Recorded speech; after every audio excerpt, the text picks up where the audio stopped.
Allez, comme chaque semaine dans les 19h de la place du village, même très souvent le lundi, on fait un point complet sur les différents résultats sportifs de la glisse qui s'est déroulé durant ce week-end et qui continue encore durant cet hiver. Et pour nous en parler, on va justement retrouver notre cher donc Marc Garcia, qu'on est très heureux de retrouver, qui est juste à côté de moi. Bonsoir Marc. Bonsoir à tous, comment ça va? Bah, ça va très très bien, et vous? Parfait, juste avant de, vous le savez, de partir sur le Japon.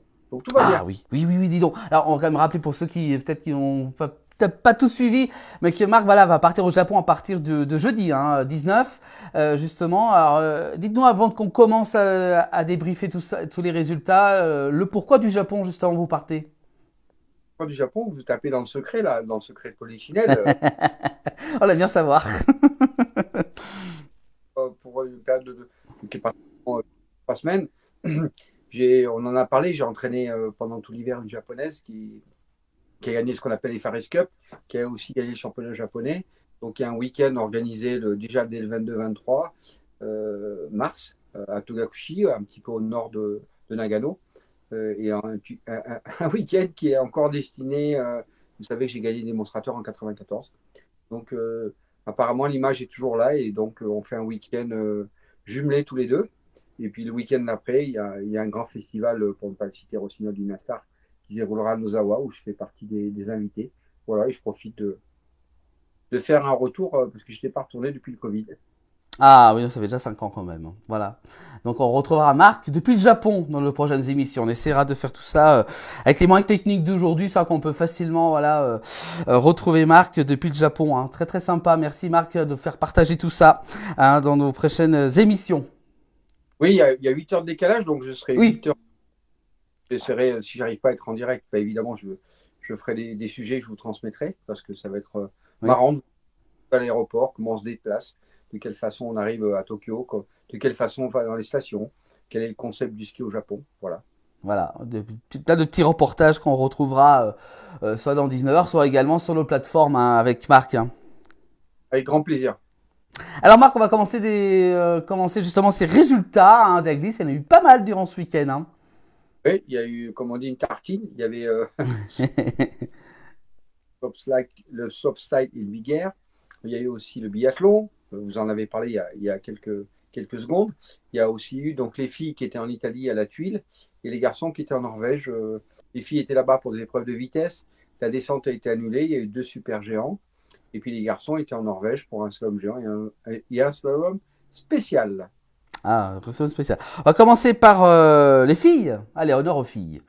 Vous qui avez les manettes, alors moi du coup, les téléspectateurs ne savent pas, moi je transmets, puis après, Voilà.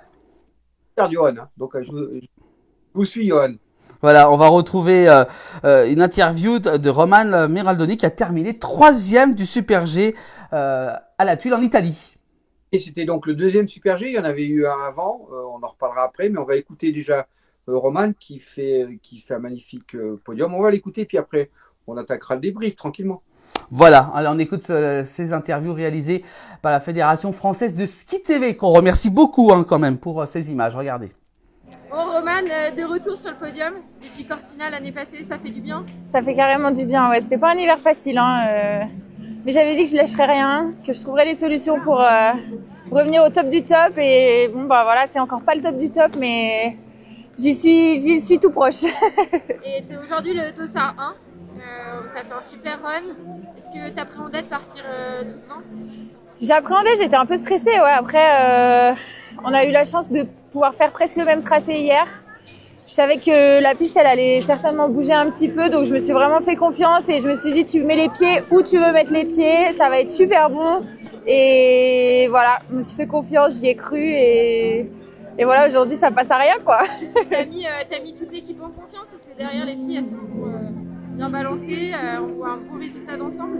Ouais, c'est cool, ça fait plaisir. Je sais pas si c'est ça qui a fait que. En tout cas, c'est sûr que de voir que la dynamique, elle repart, je pense que ça fait du bien à tout le monde. Et toi, t'es un peu la plus italienne des Françaises. T'es contente d'avoir fait ce podium en Italie? Ah bah ouais, grave. Puis avec des Italiennes, c'est sûr que ça fait plaisir. L'Italie, c'est un peu ma deuxième maison. Hein. Bon, on se donne rendez-vous au final? Au final. Merci à tous. Voilà, le beau sourire de Roman, Marc. Hein.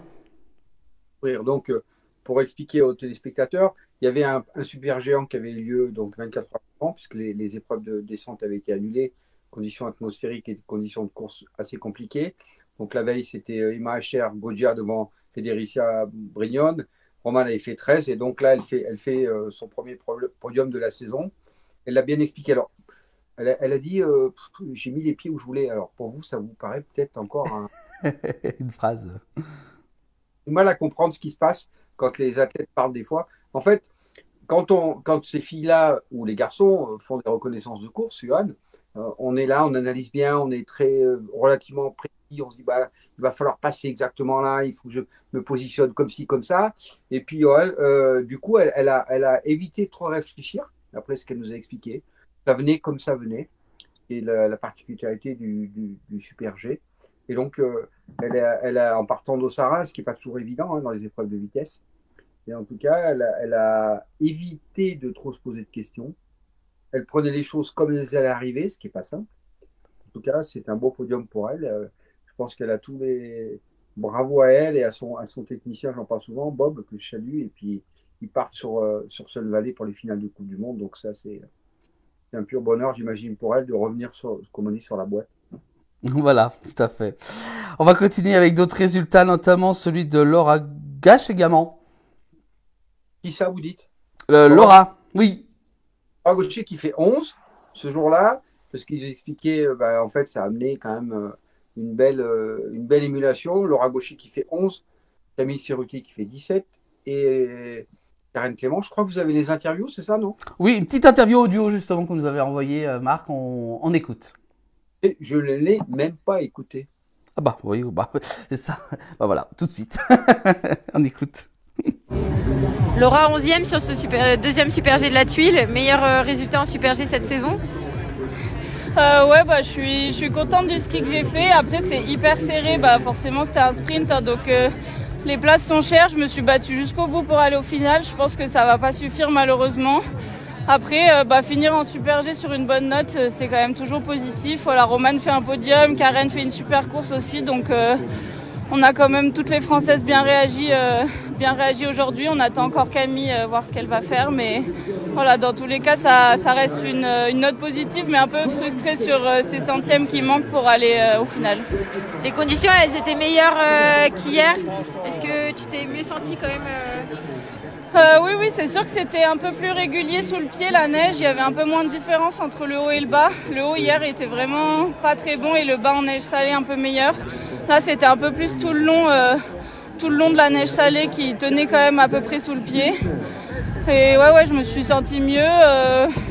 C'est sûr que oui, c'est vachement plus près du but en tout cas qu'hier. Donc voilà, un peu frustrée pour ces quelques petits points qui manquent, mais contente quand même. Avec cette belle photo avec sa cloche. Hein. Oui, exactement. Très sympa la photo. Elle a fait sa propre analyse. Moi, je reviens encore sur les mots utilisés. Sous le pied, qu'est-ce que ça veut dire? C'est que du coup, évidemment, ces neiges salées, on en avait parlé pendant les championnats du monde, rappelez-vous. En tout cas, sur les dernières Coupes du Monde qu'il y avait eu avec ces neiges salées, on utilise, ça a un peu tendance à rouler sous le pied. Donc là, c'est exactement dont elle parle. Elle a pu, cette neige était salée en Italie, un peu différente des autres compétitions, qui fait qu'il y avait un peu plus de stabilité pour eux. Bon, le résultat est là, elle finit 11e. Je pense qu'elle l'a très bien expliqué elle-même. Voilà, belle réussite pour elle. On va continuer avec également une autre photo juste à côté de moi, regardez. On va parler de Juliane Dolt. Oui, c'était l'épreuve qu'il devait avoir en Italie, je crois, en l'occurrence des Paralympiques, donc gens qui sont vraiment bien handicapés, surtout au niveau moteur. Donc évidemment, il y avait des épreuves alpines, ce qui est une grande première. Et donc, vous le voyez, hein, belle médaille d'or entre autres. Donc c'est une belle satisfaction aussi pour les Paralympiques, en tout cas ces épreuves qui avaient lieu en Italie. Et de ramener toujours des médailles, ça fait toujours plaisir. Évidemment. Eh ben oui, ça fait toujours plaisir. Voilà une belle photo donc de nos confrères donc de ski chrono, je crois la photo. Voilà. On va continuer On va parler d'un autre sujet, notre cher Marc. Justement, vous nous en parlez. On va parler donc du ski alpin dans sa nouvelle chronique. Alexandre Vitanov, justement, de Apex 2100, que vous connaissez très bien, évoque donc la blessure et comment est géré le sujet, justement, chez Apex 2100. Expliquez-nous un petit peu, Marc. Oui, enfin, j'ai un petit peu survolé le sujet. Alex, qui fait partie de cette équipe d'entraîneurs depuis un certain nombre d'années sur Apex, qui est quand même la base du British, de la partie anglaise essentiellement qui était destinée à Tignes. Bon, maintenant, ce n'est pas que les Anglais, mais à peu près toutes les particularités d'Apex, c'est que c'est aussi les études et le sport. Il expliquait, suite à cet article de Ski Chrono, en tout cas, quel était son rapport et quelle attitude d'utiliser Apex auprès de leurs blessés, avec une remise évidemment des blessures, avec un cursus médical. Voilà, là-dessus, je pense qu'il a expliqué ce que faisait Apex. Bon, après, moi, je reste un petit peu toujours distant sur du curatif. C'est-à-dire que là, on parle de curatif. Qu'est-ce qu'on fait quand il y a des blessés au sein d'une structure? Moi, je considère que avant de parler de curatif, il faut se pencher sérieusement, il faut se pencher tous ensemble sur les bonnes questions, poser les bonnes questions et essayer de trouver les réponses. Moi, je préfère imaginer du curatif que d'imaginer du curatif. Donc, je pense qu'il y a beaucoup de choses à améliorer au sein des différentes fédérations pour justement cette particularité de préventif. Voilà. Alors, on peut lire l'article là, sur Ski Chrono hein, pour ceux qui veulent un peu plus de renseignements. N'hésitez pas à aller le voir. C'est donc de nos confrères du Dauphiné Ski Chrono. On va continuer. Marc, toujours bon? Allez, je suis toujours là. Je découvre. Hein. Le mec à la manœuvre, c'est Johan. Alors, je vous suis. Allez, hop. Alors, on va continuer avec cette fois-ci les Français qui sont qualifiés par discipline pour les slaloms, les géants, les super G et les descentes. On peut voir à côté de moi avec Clément Noël qui est donc premier au niveau du slalom, Steven Amier, Paco Rassa, Victor Muffat, Jandet et également Marie Lamure. Ça, c'est pour le slalom. Pour les finales de Coupe du Monde qui vont avoir lieu là très rapidement, hein, puisque c'est l'attaque déjà cette semaine des entraînements de descente qui auront lieu à Sun Valley aux États-Unis. Alors, allez-y, un listing, donc je vous laisse. Bah ouais, voilà, après il y a donc le géant avec Thibaut Favreau, Léo Angno et Flavio Vital également. Oui, alors Vital, la particularité, c'est que tous les champions du monde junior dans toutes les disciplines, soit descente, super géant, géant, slalom, ont leur place nominative pour la finale de Coupe du Monde. Donc Fabio Vital, qui avait gagné le championnat du monde junior il y a quelques semaines en arrière, bénéficie de ce spot qui n'est pas attribué spécialement pour lui, mais pour le titre de champion du monde junior. Voilà. Et alors ensuite, il y a le Super G également avec Nice Allègre et Roman Miraldoni hein, qu'on a retrouvé juste avant dans l'interview. Normal. Et puis la descente avec Nice Allègre, Maxence Musaton et également Laura Gaucher qu'on a retrouvé il y a quelques secondes. Sa place a peu de choses pour le Super G, mais elle a pu avoir sa place pour. Alors, la particularité de ces finales du Coupe du Monde, vous ne pouvez pas mettre des spots comme ça vous arrange par rapport aux Coupes du Monde classiques. Donc voilà pourquoi il y a des sélections particulières, parce que vous devez rentrer dans un cursus parmi les 25 meilleurs mondiales, 25 meilleurs mondiales, plus les titres de champion du monde junior. Donc là, vous ne pouvez pas faire comme vous voulez par rapport à des Coupes du Monde classiques. Voilà. Et puis un autre tableau également, mon cher Marc, hein, que vous m'avez envoyé avec les programmes des finales. Alors là, on a carrément le calendrier qui va commencer le 20 mars avec les entraînements descente hommes et femmes. Le 21 mars, il y a les entraînements descente hommes et femmes. Le 22 mars, il y a les descentes hommes à 18h et les femmes à 19h30. Hein.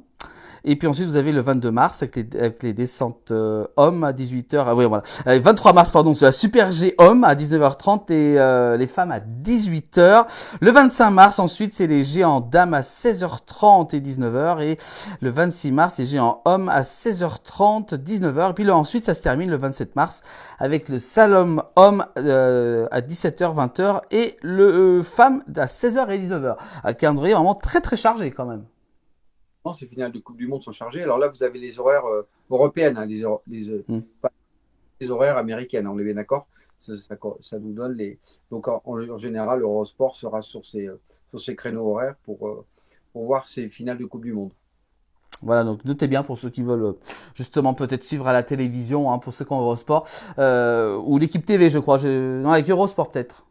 Eurosport, parce qu'Équipe TV, ils ont fait les championnats du monde, ils font en général les Coupes du Monde qui ont lieu en France, donc là, aux États-Unis, à moins qu'il y ait une nouveauté, mais je ne crois pas. Je crois Non. pas. D'accord. Voilà, merci pour cette information pour ceux qui veulent suivre justement ces compétitions. On va continuer, Marc, avec notre série de questions. Ah, il y a des questions, d'accord. Alors j'aime bien parce que les questions, Marc nous les détaille, mais alors de tout. Vous allez voir les réponses qu'il va nous faire. C'est quand même pas mal. Surtout, des fois, on nous pose des questions assez costauds. Hein. Allons-y, alors je suis tranquillement installé dans mon fauteuil. Voilà, juste en dessous de vous, au-dessus de vous en plus. Loïc Meillard joue la gagne dans toutes les disciplines du slalom et de la DH. Alors qu'est-ce que c'est la DH? La descente. La descente, voilà, pour ceux qui nous regardent. Ils sont donc rares les skieurs polyvalents et beaux à voir skier. Quel est, Marc, ton avis sur ces quelques rares skieurs polyvalents, justement? Ça, c'est une bonne question. Oui, très bonne question de la part de Patrice. C'est vrai qu'il n'y en a pas beaucoup hein, depuis. Je réfléchis un peu à ceux qui sont capables de gagner dans toutes les disciplines. En tout cas, Loïc n'a pas gagné encore en descente, il a gagné en super G. Il est sur les podiums. Donc les gars qui sont capables de gagner dans les 4 disciplines, je crois qu'il y en a quasiment plus, mais en tout cas d'être polyvalent, puisque de l'autre côté, on a Odermatt qui gagne les descentes des super géants et des géants. Meyer, donc sur le week-end dernier, on n'en a pas trop parlé, mais il a quand même fait un doublé en Norvège entre le géant et le slalom. Bravo à lui. Ça fait un moment qu'on parle quand même de Loïc. Hein. C'est quand même un mec qui a bon, il est issu de toute cette armada suisse avec toute la structure suisse et le travail qui a été mis en place. Il a une belle équipe autour de lui, autant en vitesse qu'il peut l'avoir en technique, parce qu'il a 2 staffs complètement différents pour lui. Mais il a surtout des techniciens, il a une équipe solide aussi au niveau de la préparation physique.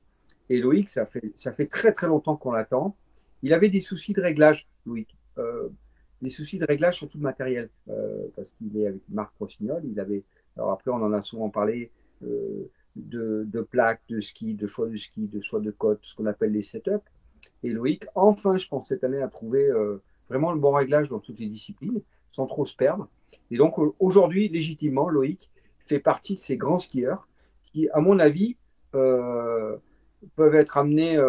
Bon là, Odermatt a encore gagné le classement général de la Coupe du Monde, mais je pense que Loïc n'est pas loin, en tout cas d'ici 1 an ou 2, de pouvoir rempiler un nombre de victoires, mais surtout lui permettre de gagner ce gros globe, ce globe magnifique du classement général.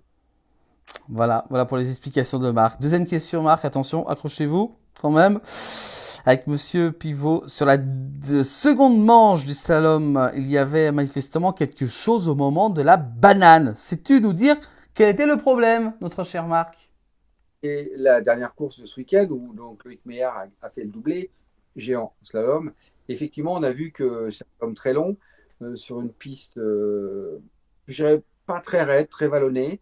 Alors, la particularité sur ce problème de banane, donc banane, c'est ce qu'on appelle une verticale par-dessous, sur un jargon spécifique de compétition. Et ce qui s'est passé, c'est qu'il y avait en tout cas, il y avait une différence de neige entre la partie haute et la partie basse. Et à ce moment-là, quand il rentrait dans cette banane, il y avait une variante, mais énorme. On est passé du jour à la nuit sur les qualités de neige. Et la plupart des athlètes avaient des skis très affûtés parce que c'était nécessaire sur la partie haute, mais d'être trop affûtés sur cette partie basse où la neige était plus froide et beaucoup plus agressive. Donc ça leur a posé un problème, en tout cas de préparation de ski, de choix de ski et ensuite de réglage. Et puis on a vu beaucoup de fautes à cause de ces qualités de neige et des choix qui étaient personnels en fonction des équipes, en fonction de chaque athlète. Et effectivement, on a vu beaucoup de problèmes par rapport, encore une fois, à ces qualités de neige et que chacun fait un changement de pneu, un changement de programme. Et pour certains, ça a payé, pour d'autres, moins. Voilà pour les explications de cette question vraiment très intéressante. Troisième question, Marc, il y en a peut-être encore 2 encore après. Avec Hector, cette année, on a vu beaucoup d'accidents en WC, mais aussi de plus en plus de blessures chez les jeunes, y compris en entraînement. Est-ce qu'on n'est pas en train de les casser? Alors ça, c'est une bonne question. Très bonne question, puisqu'on revient à finalement ce qu'on avait, la fameuse article de chrono. Encore une fois, c'est un peu l'escalade aujourd'hui. C'est-à-dire c'est l'escalade un petit peu à la sélection. C'est-à-dire qu'aujourd'hui, on a besoin d'être sélectionné au sein de son club, on a besoin d'être sélectionné au sein de son comité, au sein de sa fédération, du groupe junior. Enfin, il n'y en a pas, il y en a plus, mais du groupe Coupe d'Europe, Coupe du Monde. Et on est toujours dans cette escalade-là, autant les garçons pour les filles, avec un programme surdimensionné. Et je pense que le problème des blessures, en fait, c'est une logistique. C'est-à-dire que si vous voulez tout courir, courir après tous les lièvres, ça ne va pas marcher autant pour le plus haut niveau. C'est-à-dire FIS, Coupe d'Europe, Coupe du Monde. Et on voit qu'aujourd'hui, il y a eu beaucoup de blessures parce que les pistes deviennent de plus en plus exigeantes. On a des skis, des préparations de ski, du matériel, encore une fois, qui va être certainement modifié auprès de la Fédération internationale. Et puis, secondairement, on va faire une course en Slovénie, paf, le lendemain, on revient de l'autre côté vers Chamonix, puis on repart de l'autre côté, parce qu'on va courir tous les lièvres à la fois. Et je pense que le problème du sport de haut niveau et le problème du ski, c'est qu'effectivement, il y a des programmes différents. Il faut marquer des points FIS, il faut marquer des points en Coupe d'Europe, il faut éventuellement faire des performances en Coupe du Monde. Et à un moment donné, la personne qui paye les pots cassés, c'est quand même l'athlète. Donc, effectivement, aujourd'hui, c'est un réel problème à tous les niveaux, à tous les niveaux. Je pense qu'il faut qu'il y ait des discussions au sein des comités, au sein des clubs des sports. Quelle est la priorité pour nos athlètes, déjà en bas âge, et qu'est-ce qu'on va faire à l'avenir par rapport à tout ça? D'accord, voilà. Voilà une bonne réponse de Marc à cette question très intéressante. On a des questions également en direct. Ça aussi, c'est un peu la magie. On va retrouver Pierre Omium, justement, qui nous dit bonsoir, monsieur Garcia. Vous coachez justement des japonaises avec succès. Quand allez-vous prendre en main l'équipe de France? Nous aussi, nous voulons voir nos athlètes sur les podiums, pardon. Ça, c'est une question piège. Il me semble aussi. Hein. Après, c'est pas à moi qu'il faut poser la question. Il y a quelques années, il y a très très longtemps, on m'avait proposé assistant, 14, un rôle de DTN. Je pense que j'étais un peu monté un peu trop fort au créneau vis-à-vis de PSC Sport et autres. Aujourd'hui, j'ai 64 ans. Et donc, c'est compliqué pour moi. Donc, trouver juste milieu entre être au sein d'une fédération. Moi, j'ai grandi au sein de l'équipe de France de ski. J'ai représenté la France toute ma vie. Mais aujourd'hui, ce n'est pas moi qui vais donner des réponses par rapport à ça. On m'appelle à un certain endroit, je suis coach privé, s'il y a besoin de faire des choses comme ça.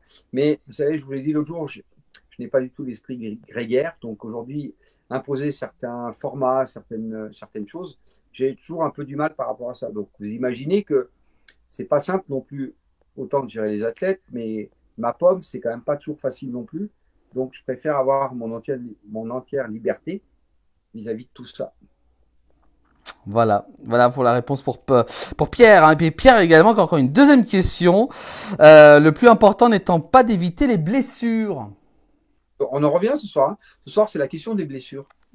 C'est vrai. Oui, moi j'ai le même problème avec les japonaises aujourd'hui. Avec les japonais, c'est qu'encore une fois, c'est la course à tous les programmes.